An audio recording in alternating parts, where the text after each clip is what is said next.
Hola queridos amigos, espero que se encuentren bien. Que les habla es el obispo Héctor Pinochet, de acá de la ciudad de Orlando, en el estado de la Florida.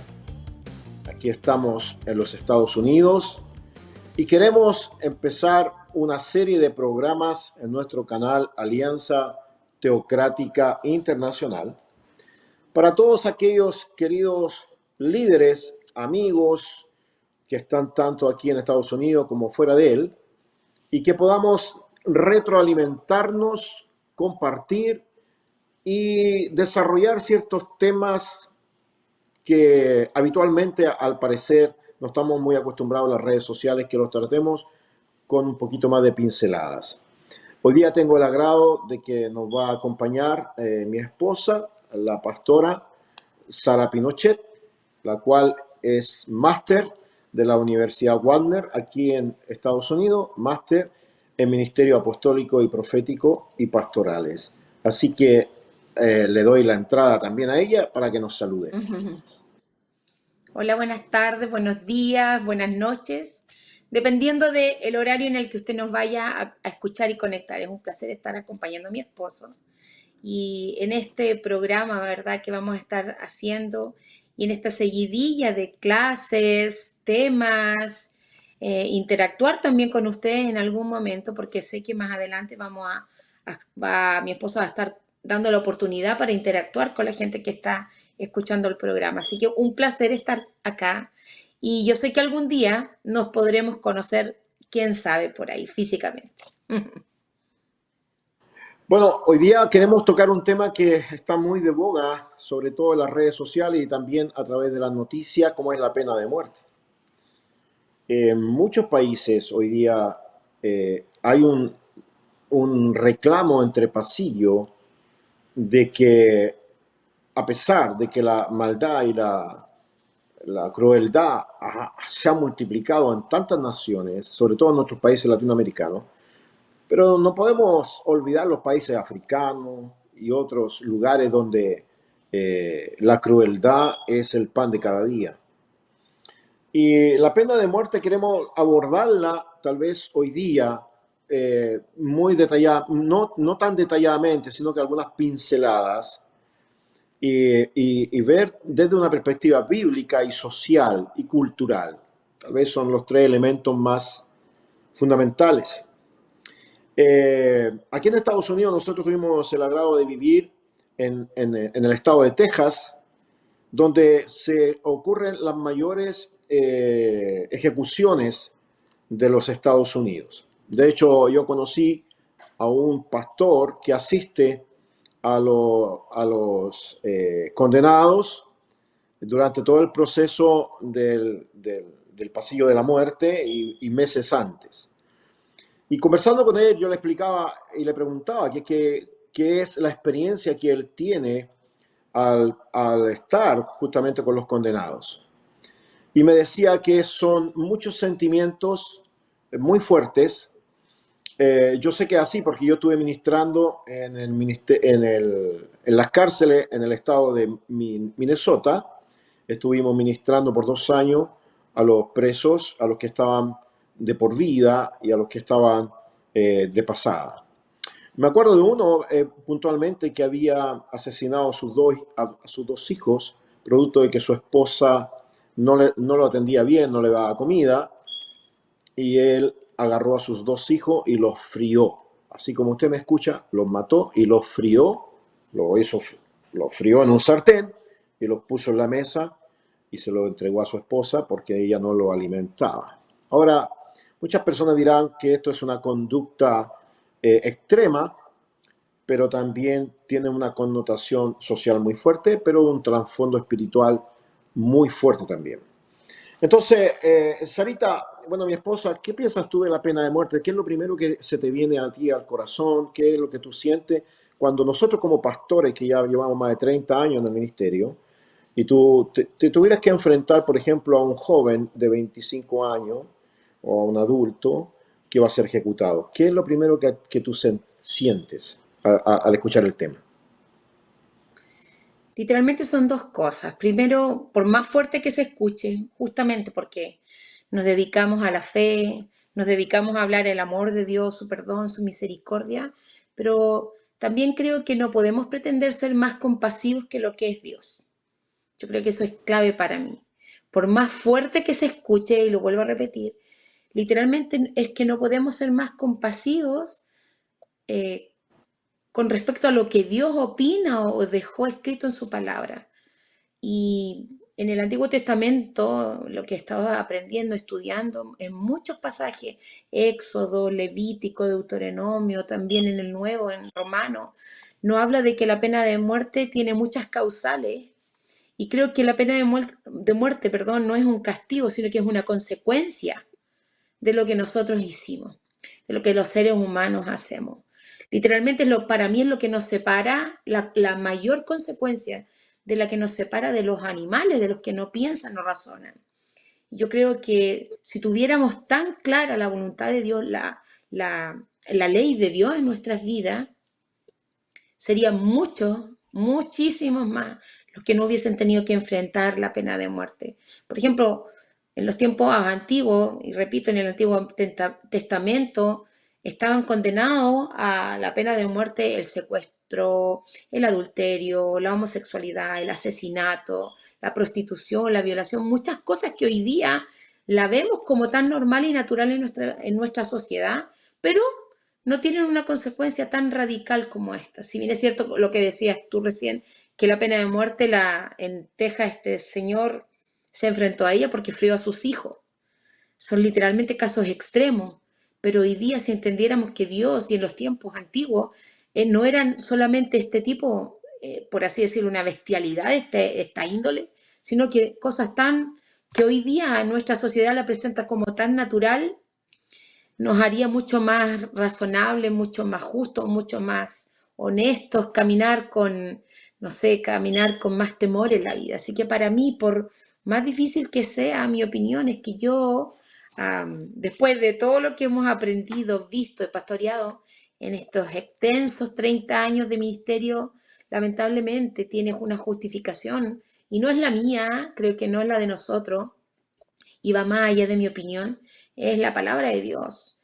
Pero también, por otro lado, es entender, y le doy gracias a Dios que así es, que tiene misericordia y que la vemos en nuestras vidas, la vemos en nuestra sociedad, y, pero que es también una realidad que al final dice su palabra que la paga del pecado es muerte. Y yo creo que es mucho más profundo que solamente una ley que castiga ciertas conductas o no.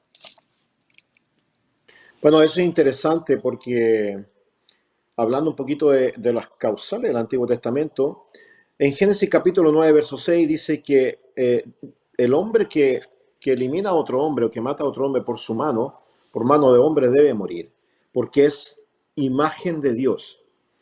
Y fundamentalmente ese tema es muy importante. Desde la perspectiva teocrática o del gobierno de Dios, cuando hablamos de teocracia estamos hablando de gobierno de Dios. Teos es Dios, cracia es gobierno. Paralelamente tenemos demoscracia, o demos es pueblo y cracia es gobierno. Por lo tanto, en la teocracia de Dios, en el gobierno de Dios, cuando Dios establece sus leyes, lo primero que se enseña, ¿no es cierto?, es que somos imagen de Dios.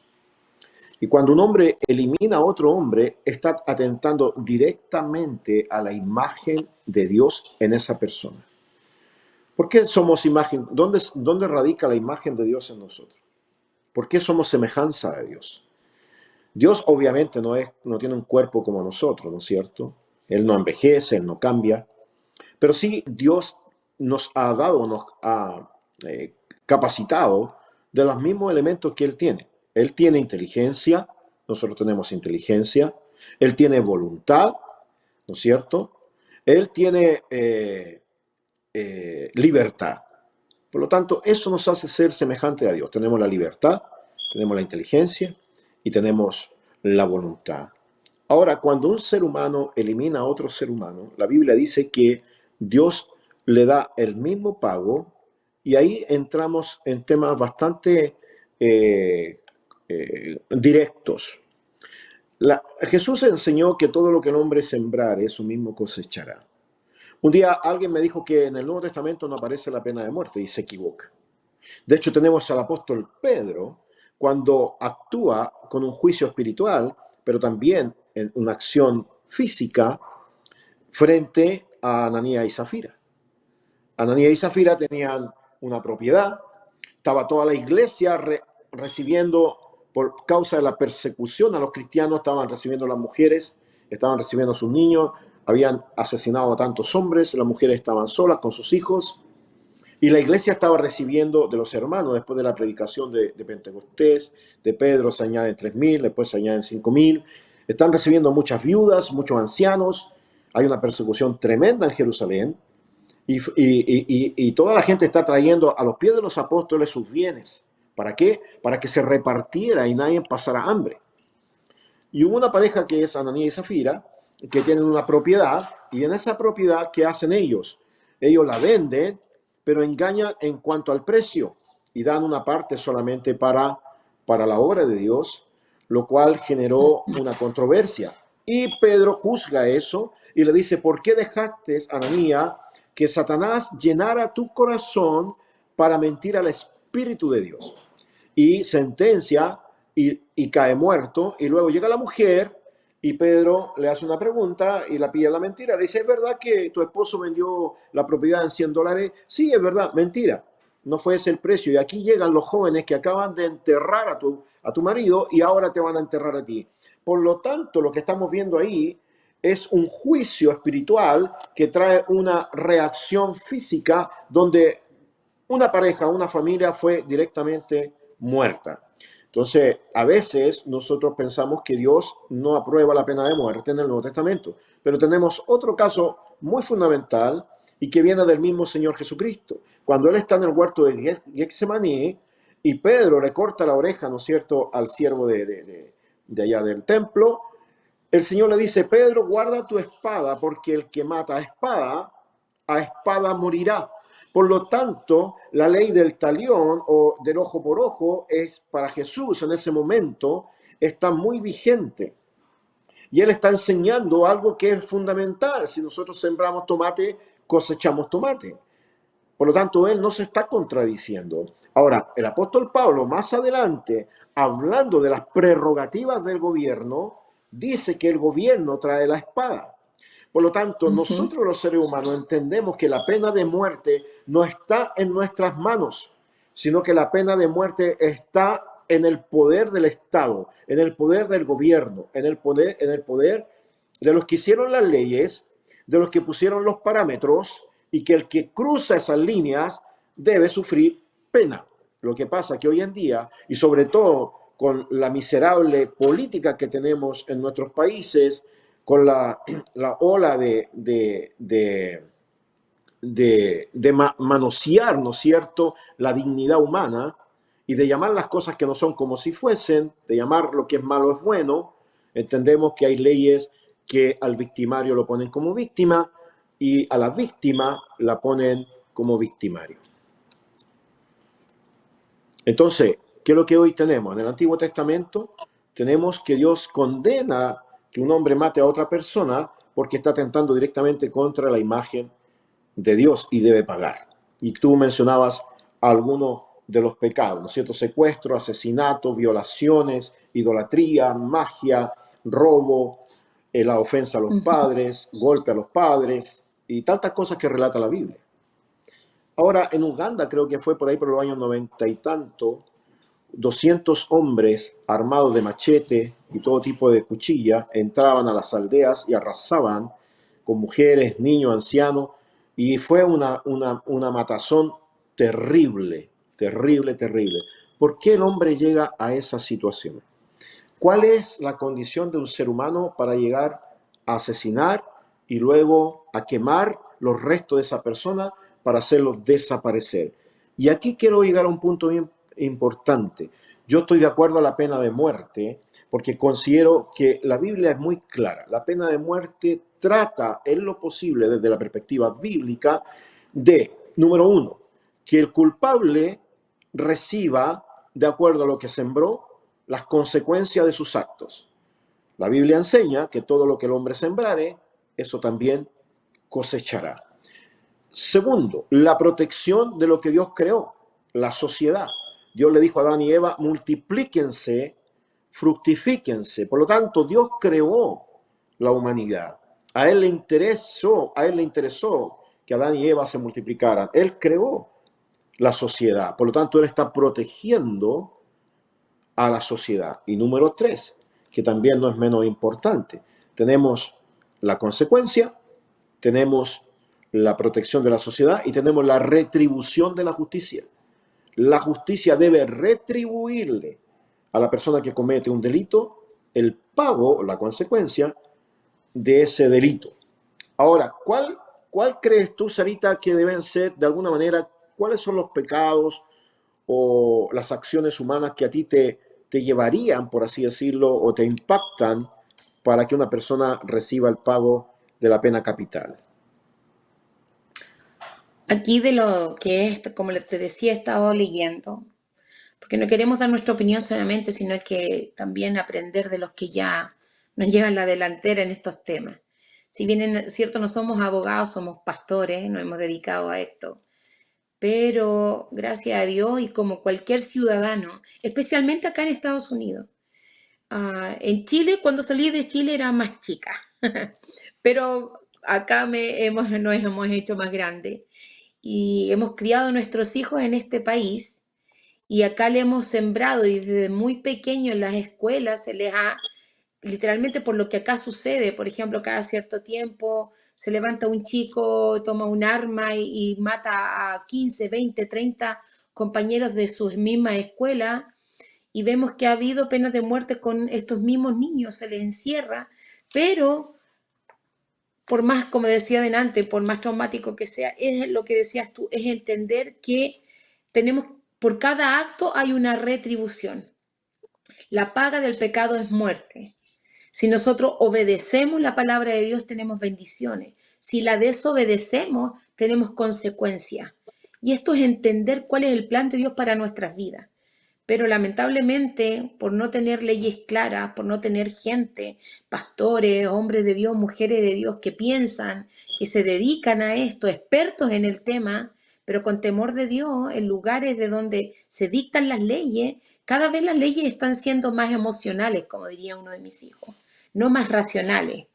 Son cada día más que tienen que ver con la emoción, los sentimientos, me siento bien, me siento mal, me parece, no me parece, y sacan de eso las consecuencias. Por ejemplo, hablaba delante yo de una de las consecuencias de la pena de muerte en el Antiguo Testamento, el asesinato, estamos todos de acuerdo, pero casi nadie estaría de acuerdo que se merece la pena de muerte, por ejemplo, un falso profeta, alguien que miente porque no entendemos la gravedad de la mentira. Entonces, para mí fue fuerte entender que en el Antiguo Testamento, y también hablabas tú que en el Nuevo Testamento, en Romanos habla, Pablo habla, ¿verdad? De que él está, como decías tú, de acuerdo con lo que el gobierno dictamina con respecto a la pena de muerte. En el Antiguo Testamento decía, el falso profeta, alguien que miente porque eso hace que una vida se tuerza para siempre. Por ejemplo, también la homosexualidad, hoy ya estamos tan, y creo que va a ser uno de los temas quizás que el pastor, mi esposo, va a tocar en el futuro. Como decía, este programa, este canal, literalmente va a tocar, va, como decimos en Chile, va a meter quizás el dedo en la llaga, pero en el buen sentido de la palabra. Va a sacar la esencia de lo que es la palabra de Dios. Y qué rico que es así, qué rico que se van a tocar temas que a lo mejor son controversiales, que va a molestar a algunos, pero al final que nos alumbre la palabra de Dios, que nos alumbre el consejo de los que estudian, de los que han dedicado sus vidas a aprender la palabra de Dios, a aprender leyes y que nos enseñen más que nada a caminar en la ley de Dios. Entonces, por ejemplo, como decía, para mí es fuerte entender que la mentira en el Antiguo Testamento se castigaba con la pena de muerte, porque el padre de la mentira es Satanás. O sea, es gravísimo mentir y hoy día mentimos blanco, rojo, azul, de todos los colores, ¿verdad? Echamos mentiritas chiquititas, pero en el Antiguo Testamento, si tú mentías delante de un juez, delante de la corte, que en ese tiempo juzgaba al pueblo, ¿verdad? Porque el que era tomado y encontrado como testigo falso, mentiroso, fíjate que no solamente pagaba las consecuencias a la persona, sino que toda su casa, toda su familia. Era gravísimo que alguien, porque testificaba y estaba la vida de otro ser humano, de otro que tenía la presencia, la vida, el hálito de vida del mismo Dios. Por eso es que es tan grave. Y como digo, esto es lo que a mí de todos los pecados que acá veo, lo que más me impacta que la mentira es una causal para la pena de muerte por las consecuencias. Así que yo creo que ese es como el pecado que más fuerte a mí se me hace, porque lo otro, quizá el secuestro lo sabemos, para cualquier mamá, papá que nos secuestren un hijo desearíamos que, no sé, sea la pena más alta, en este caso la pena de muerte, que se le atribuya al que cometió una violación, a un niño, a un pequeño, ¿verdad? Pero cuando hablamos de la mentira, eso me hace pensar. Y para que vean los estándares de nuestro diario vivir, cómo están en una decadencia abismal. Es terrible cómo hoy día estamos tan yendo norte, tan torcidos del norte, ¿verdad? Con nuestro estilo, con los principios que rigen nuestro diario vivir. Así que eso, pastor. Bueno, vamos terminando. Tal vez hoy día es una pincelada de este tema acerca de la pena de muerte, pero quiero graficar algo. Si es que la Biblia está de acuerdo con la pena de muerte o no. O por qué yo, el obispo Héctor Pinochet, mi esposa, la pastora, estamos tocando estos temas. Porque vemos cosas que pasan que son casi esquizofrénicas, porque uno no lo entiende. Por ejemplo, hay muchos gobernantes hoy día que están con sus manos bañadas en sangre.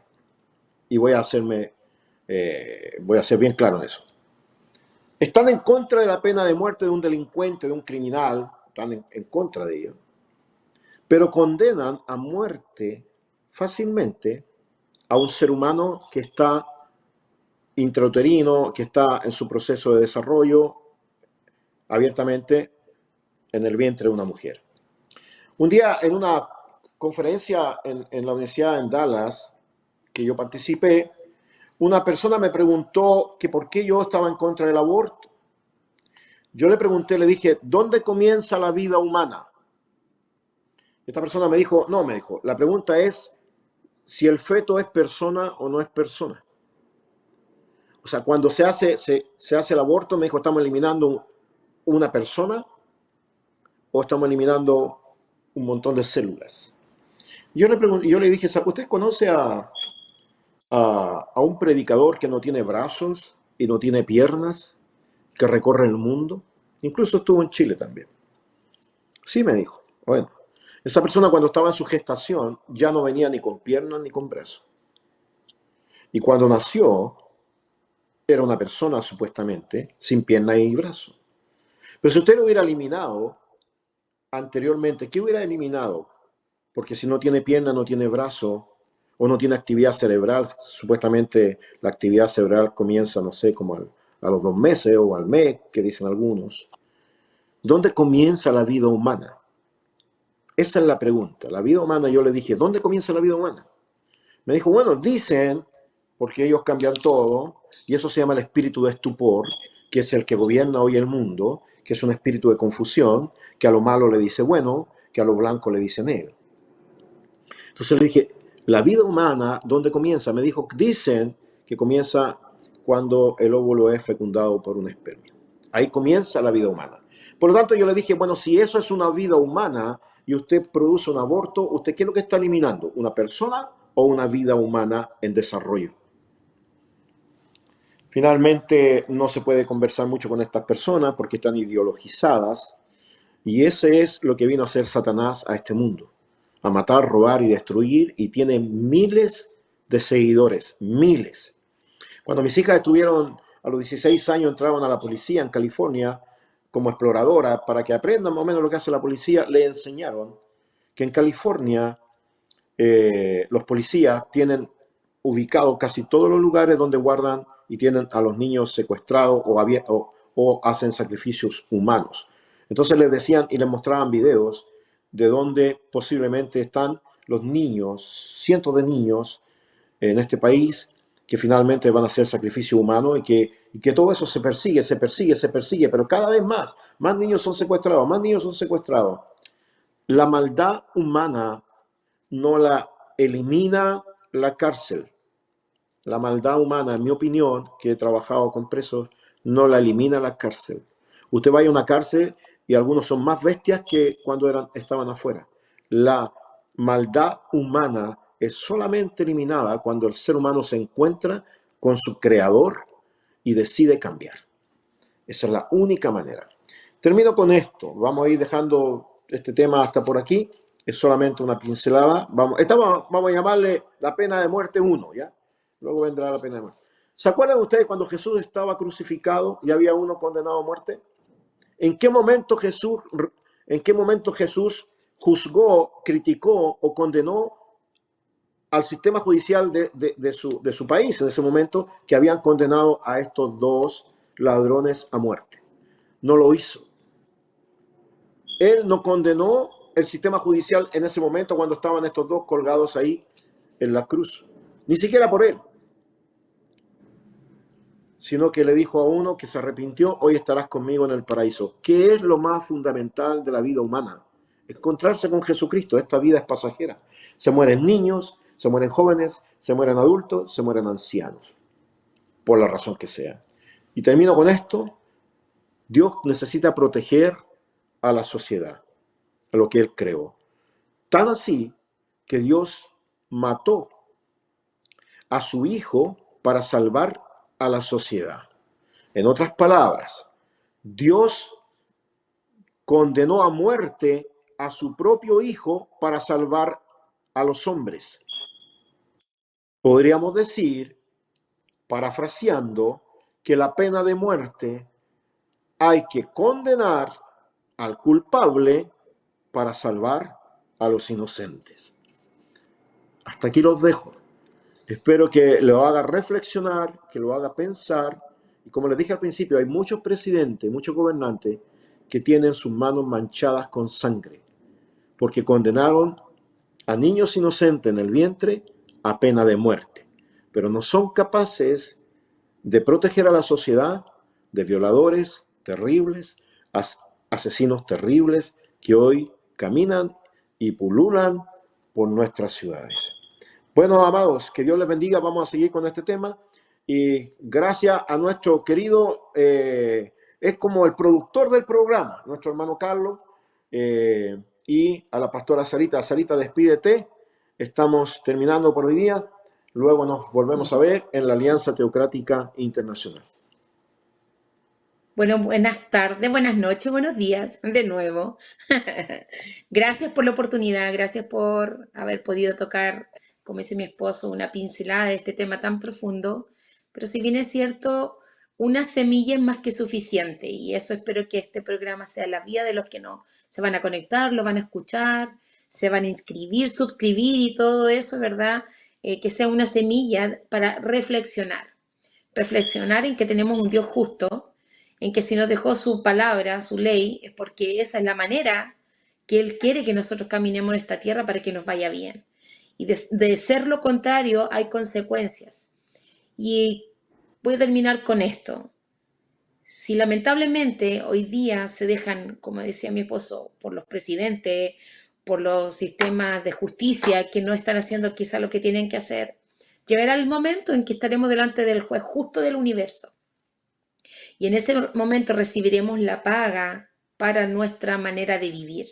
Así que yo les invito a que, sobre todo en este tiempo que queda tan poco, quizás, y lo digo con mucha fe, para el retorno de nuestro Señor, que hagamos nuestra vida, de nuestra vida un caminar en pureza, en santidad, en alegrarle el corazón al Señor y darle gracias por lo que Él hizo por nosotros en la cruz del Calvario, honrando su palabra, lo que Él planificó para nuestras vidas. Así que un placer, gracias Pastor por la oportunidad, que Dios les bendiga, y gracias también a las personas que están haciendo posible que este canal llegue a muchísimas vidas a través de esta plataforma. Que Dios les bendiga, un placer.